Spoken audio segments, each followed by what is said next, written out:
Bonjour à tous, on se retrouve ce soir pour le match de Lyon-Guingamp, journée 25e en Ligue 1, sur une prédiction grâce à FIFA, en compagnie de Jean-Christophe, je supporte les Verts. Jean-Christophe, un petit mot sur ce match? Oui, bien sûr, merci de cette présentation, Antoine. Voilà, pendant que le match débute, quoi de plus important que de vous signaler que dimanche soir il y a Saint-Étienne PSG. Je sens Saint-Étienne très chaud. Oui. Eh bien, voilà, nous nous retrouvons sur l'action de Lyon qui déborde dès le début du match avec Depay. Depay qui rentre à l'intérieur, qui donne à Dembélé. Oh là là, le but.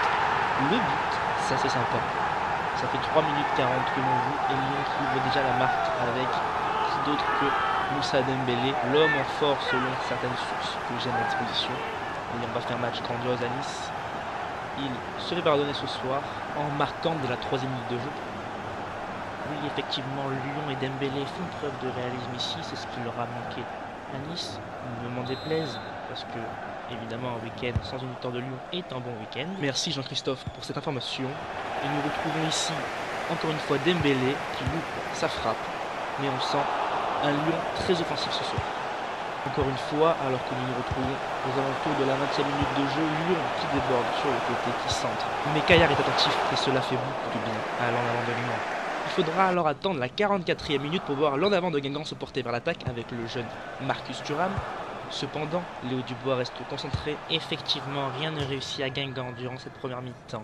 D'ailleurs, elle se termine et nous avons un Lyon qui a su gérer ce petit bout d'avance à 5 jours du grand match contre le grand FC Barcelone.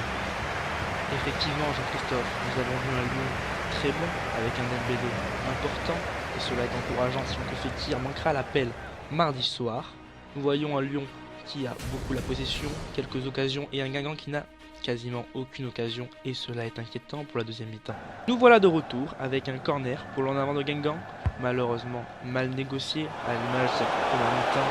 Lopez très assuré et c'est ce moment qu'a choisi Pep Genesio pour faire entrer Diop à la place d'Aouar, sûrement pour le reposer, et Gourvenec pour l'entrée de dos à la place de Firi, sûrement pour apporter son expérience au milieu de terrain. Nous retrouvons directement Lyon à l'attaque et c'est une passe d'Ndombele qui crée la différence avec la finition de Dembélé. Cela fait 2-0, Lyon fait le break. Oh là là, Guingamp, honnêtement, sans être méchant avec lui, il y a ici Guingamp, on ne va plus à Guingamp. La défense, c'est pas possible. Les défenseurs ne savaient pas comment se placer. Dembélé, il est trop pied droit, il le marque à chaque fois. Ce n'est pas possible, ce n'est pas possible. Ça va leur faire bizarre d'être piqué des compétitions. Moi je vous le dis. Il est vrai que Guingamp est assez faible ce soir, mais Jean-Christophe, Lyon a déjà su passer la défense parisienne. Ce n'est quand même pas la dernière défense d'Europe, vous savez. Oui. Mais regardez encore, Caillard, ici l'arrêt qu'il doit accomplir pour ne pas concéder le 3e but. Oui, mais regardez, Ndong rentre sur le terrain. L'entraîneur doit encore croire à la remontée de son équipe. Alors, gardons l'espoir. Il va, je l'espère, importer l'intensité, le physique que n'avait pas jusqu'à présent Guingamp dans le milieu de terrain. Et pourquoi pas revenir à un but d'écart. Et c'est justement ce que crée ici Guingamp avec cette remontée de balles, cet enchaînement de passes et la frappe de Bénézé sans contrôle. Malheureusement, elle passe au-dessus. C'est dommage pour Guingamp. Il faut quand même souligner le fait que cela est la plus grosse occasion de Guingamp. Cela est quand même assez inquiétant quand on sait qu'ils sont à la poursuite de points pour se maintenir cette saison.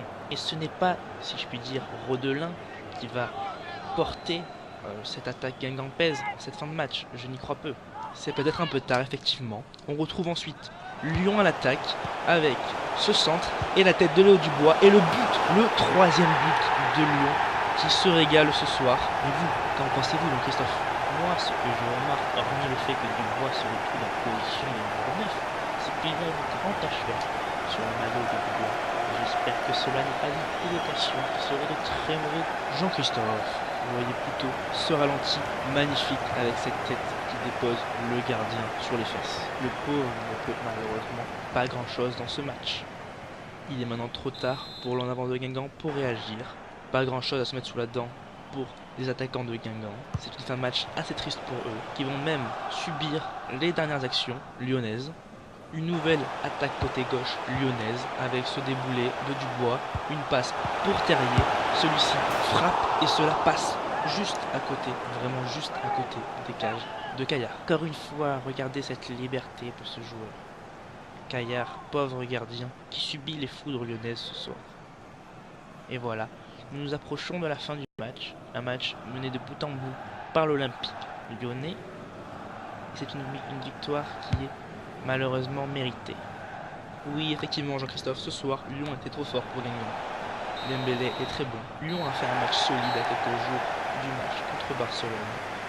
Cela est plein d'espoir pour le match aller. J'ai parié sur ce match de ce soir, moins de 5 buts, et espérons que cela se produise comme il s'est produit sur FIFA. Nous verrons ainsi est-ce que FIFA est assez proche de la réalité.